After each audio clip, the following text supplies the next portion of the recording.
Hey, Diane here at ADHD Learning Center. Now, February 2nd, I moved into a new apartment that I really like. It's nice and big and spacey for me.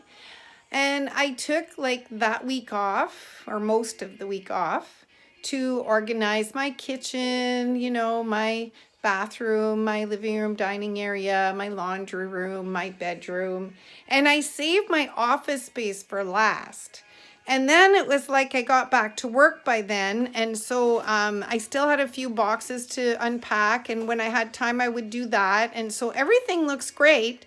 Except when I look in my office, this is what it was bad. So last weekend, I took a day to at least organize some things. Here's what I got. So I needed a second bookcase, so I only had one. I got a second bookcase, got most of the books in the bookcase.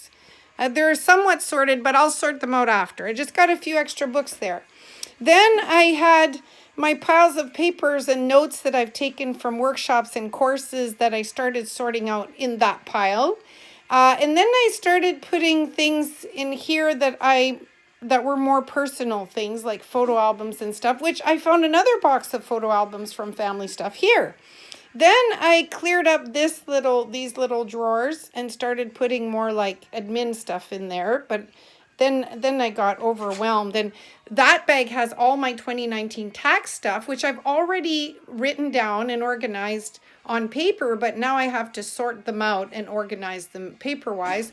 And then I have the stuff that I was keeping my client files, keeping them, filed because that's important. And then like I have this left on my desk. I had way more. So today I said, well, I'll take this pile that I had over here. I'll take this pile to the living room and sort it out, and then that'll work. But no, now I just have more papers all over the living room. And I'm paper challenged a little bit. So this is where I get overwhelmed. There's just too much stuff now. And I bought a new laptop right here. See? 3 weeks ago or so, and it's still in the box. So I keep telling myself, hurry up and get this done so you could actually, get on your new laptop. And my new laptop fits with my new printer, which my old laptop doesn't. So everything I've needed to print is kind of on hold now. So I need to get this done today. So I'm thinking, okay, well, I'm a coach and I help people organize their stuff. So what would I do if this was a client's place? It's very easy. I would take every single thing out of here, except maybe not the books that are already in the bookcase and not the files, but I would take everything else out of here and I would clean it all up, put this stuff on the wall, and then I would only put back the things that I really needed and just throw out the rest. If it's useful for someone else, I'd bring it to like a secondhand store. But you know what? I used to clean hoarder homes, and that's how it worked. And it really does work, and it feels great because even if you have to finish the paperwork tomorrow, your office is beautiful and clean. Like that room is beautiful and clean. Everything's up, and it's great, and you can work in it. And then you can sort like everything else, like, like sort out your books in the order you want and that. But at least everything's put away, and you get rid of all the junk. Now, a lot of these papers are things that I wrote, notes that I took for myself, little articles I wrote, stuff like that years ago.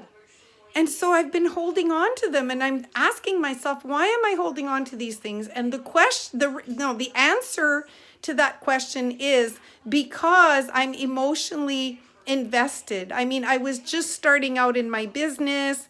I remember some of the things surrounding the reason why I wrote them and how important they were and all that stuff. But you know what? Most of them are already posted somewhere, or they did their use, or they've been sent to the people who need them. And I really don't need to keep them anymore. If I want to keep them, I need to post them or update them and use them, right?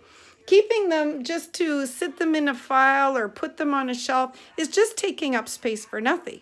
So now that I've assessed why I was holding on to all this stuff and what meaning it has to me, why it matters so much, I can detach myself from that by saying, you know what? I'm a brilliant creative woman, and I can create new articles and new books, and I can create new materials to help the world today as it is and to help them solve the problems they have now, rather than hang on to all the other stuff that really now its time is done.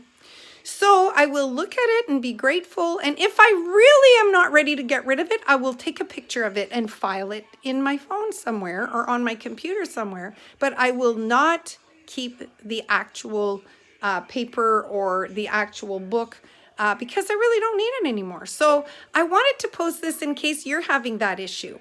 You know, maybe you have an issue of getting overwhelmed by paperwork or organizing a room or trying to figure out what to do with all your stuff. First, stop and ask yourself why you're keeping it. What does it mean to you?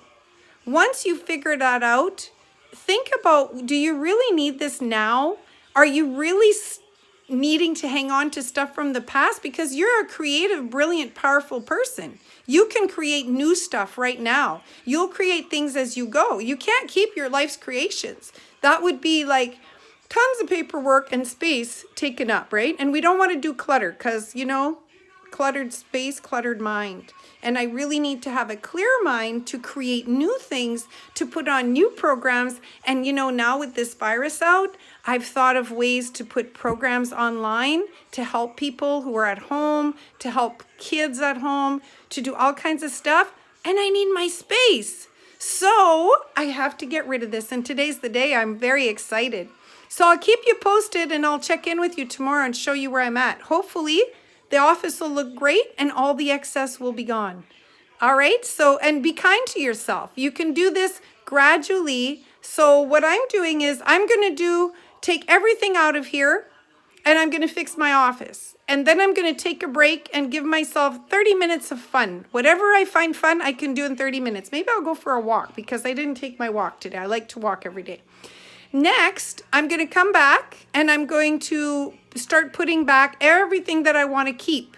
Now, I might only do that for 30 minutes. And then I might take another break for 10 minutes or 20 minutes or maybe another 30 minutes. But the idea is to do some work for a specific time that I feel good at doing it. And then take a break for like 15 to 30 minutes. Okay? And once you set this, follow it with a timer. And keep it going. You get more accomplished than if you had just sat there trying to do everything at once. Because a lot of times the overwhelm and the anxiety comes because you feel you have to work all day now and you won't get any fun. So by knowing you get fun every 30 minutes or so, or every hour, oh, it makes it so much easier to get it done. And you feel good about it. And then at the end of the day, whatever you did do is a lot more than you would have done if you had just sat there and gotten overwhelmed or let yourself be distracted so you could avoid it. Right? So I hope this helps. Leave me a message and let me know if you're getting your stuff done. And I appreciate you, and I know you can do it. Have a great day. ADHD Learning Center is my business. So check out my website. There's contests on it all of March because March is my birthday month. Have a good day. Bye-bye.